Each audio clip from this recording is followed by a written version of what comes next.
Good afternoon, my name is Allison Hampton, and I have chosen to do the Alstroemeria and Hydrangea flower.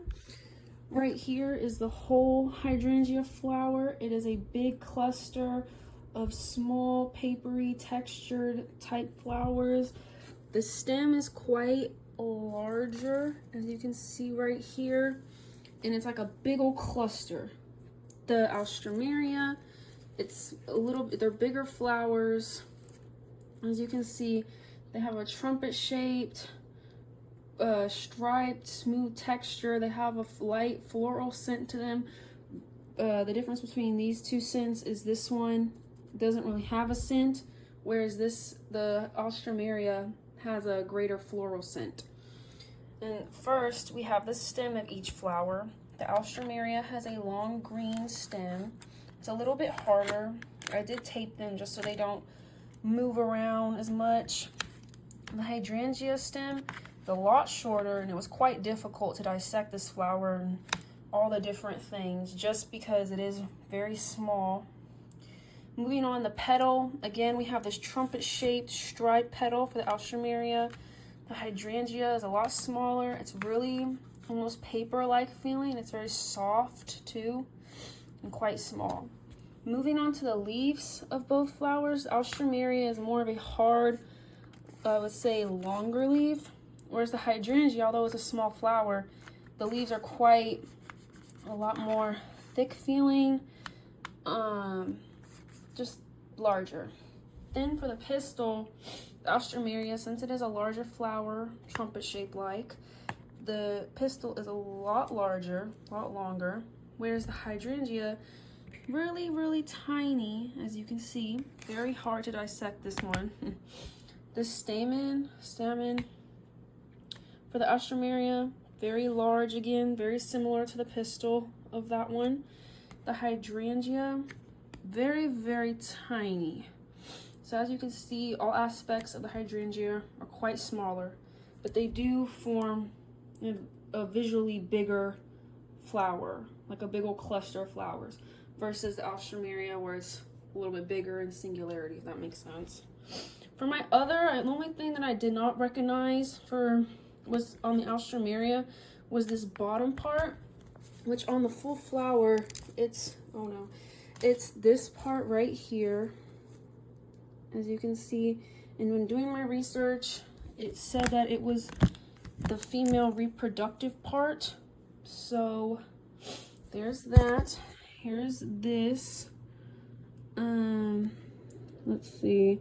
Similarities of the flowers: both have petals, sepals, stamens, pistil, stems, and leaves. Both attract pollinators and reproduce sexually. Some of the differences: the Alstroemeria has longer petals versus the Hydrangea has showy petals. The Alstroemeria has visible stamens and pistils.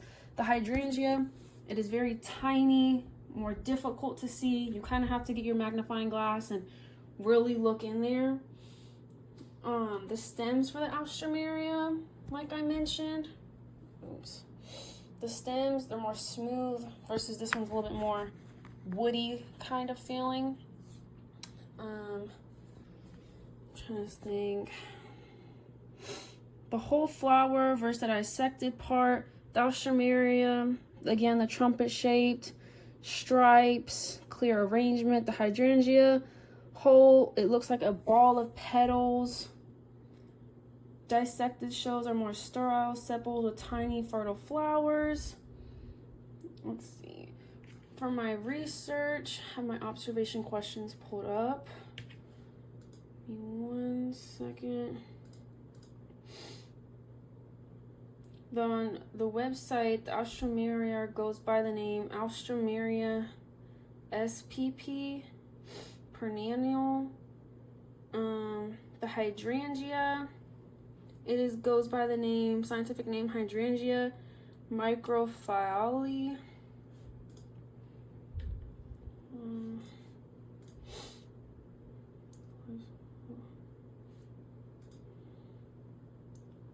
Alstroemeria grows well in well-drained soil It can grow in partial shade. It's insect pollinated, whereas the hydrangea is perennial shrub, moist, rich soil, partial shade. Another fun fact is the color changes with the soil, and it is also insect pollinated as the alstroemeria. And again, here's my poster board. The plates are attached just so they do not fall. It is quite a large poster board, or I would have turned the camera around, but it would have made it a little bit more difficult to explain each individual part of the flower. Right here is a part of the dissected alstroemeria.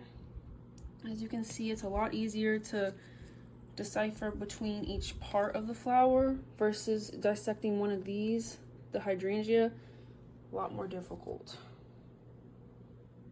But this is my dissection. Thank you for watching.